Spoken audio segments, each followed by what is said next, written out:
जहां Tesla CEO ने Twitter को खरीदने की पूरी प्लानिंग कर ली थी, जो भी उनके इस मकसद में रोड़ा बन रहा था उसको एलन मस्क करारा जवाब दे रहे थे।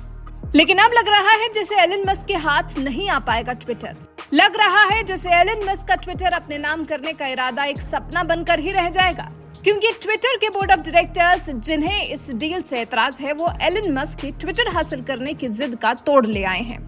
एलन मस्क के ट्विटर को जबरन अधिग्रहित करने की कोशिश को रोकने के लिए कंपनी के बोर्ड ऑफ डायरेक्टर्स ने पॉइजन पिल का तरीका अपना लिया है। जी हाँ, पॉइजन पिल। और बोर्ड ऑफ डायरेक्टर्स इस रणनीति से मस्क के लिए कंपनी को अपने नाम करना लगभग नामुमकिन सा करने जा रही है।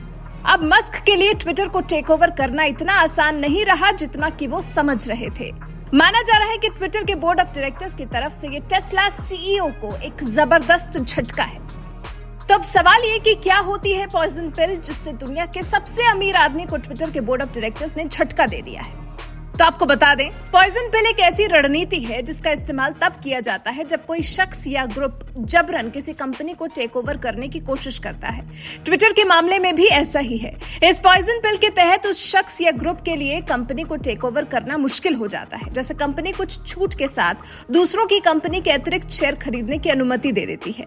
ऐसा करने पर टेक ओवर करने वाले के शेयर की कीमतें कम हो जाती हैं। इस तरह अधिग्रहण करने की कीमत बढ़ जाती है, यानी कि अधिग्रहण करना महंगा हो जाता है। आखिर कब किया जाता है पॉइजन पिल का इस्तेमाल?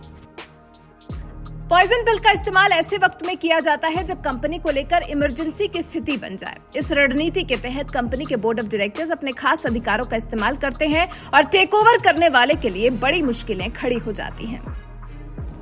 किस देश में पॉइजन पिल का हुआ ज्यादा इस्तेमाल?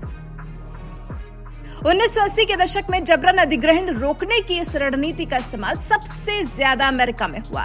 उस दौर में बिजनेसमैन कंपनियों के शेयर बाजार खरीद कर जबरन अधिग्रहण की कोशिश में जुट जाते थे। तब कंपनी के बोर्ड ऑफ डायरेक्टर्स को उनको रोकने के लिए इसी पॉइजन पिल का इस्तेमाल करना पड़ता था।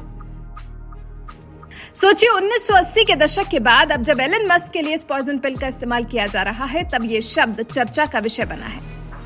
दरअसल ट्विटर और मस्क के बीच में अब स्थिति ही इतनी खराब हो गई है कि बोर्ड ऑफ डायरेक्टर्स के पास पॉइजन पिल के अलावा और कोई रास्ता ही नहीं बचा। मस्क ने ट्विटर को इस पिल का इस्तेमाल करने के लिए मजबूर कर दिया। ट्विटर के बोर्ड ऑफ डायरेक्टर्स का मानना है कि ट्विटर के अधिग्रहण के लिए जो कीमत लगाई गई है वो पर्याप्त नहीं है। वहीं एलन मस्क का कहना है कि बताई गई तय कीमत से ज्यादा पर मस्क बात नहीं करेंगे। अब जब बोर्ड ऑफ डायरेक्टर्स का अपने प्रति मस्क इस तरह का रुख देख रहे हैं, तो वो भी जिद पर अड़ गए हैं कि ट्विटर को खरीद कर ही दम लेंगे। मस्क अब हर वो तरीका अपनाना चाहते हैं जिससे ट्विटर का अधिग्रहण किया जा सके। इसलिए मजबूरी में बोर्ड ऑफ डायरेक्टर्स को पॉइजन पिल की रणनीति अपनानी पड़ी है। ऐसे में जब मस्क ठान चुके थे कि उन्हें ट्विटर को खरीदना ही है और अचानक से बोर्ड ऑफ डायरेक्टर्स ने पॉइजन पिल जैसे ब्रह्मास्त्र का इस्तेमाल कर लिया, तो सवाल तो ये भी उठता है कि अब मस्क का अगला कदम क्या हो सकता है। मस्क पहले ही साफ कर चुके हैं कि वो ट्विटर के साथ हर तरह की लड़ाई लड़ने के लिए तैयार हैं, फिर वो कानूनी लड़ाई ही क्यों ना हो। मस्क के मुताबिक अगर board of directors share holders के खिलाफ कोई कदम उठाते हैं तो वो कानूनी लड़ाई लड़ने के लिए तैयार है। तो इस हिसाब से बोर्ड ऑफ डायरेक्टर्स ने तो अपनी चाल चल दी है। अब देखते हैं एलन मस्क का अगला कदम क्या होता है।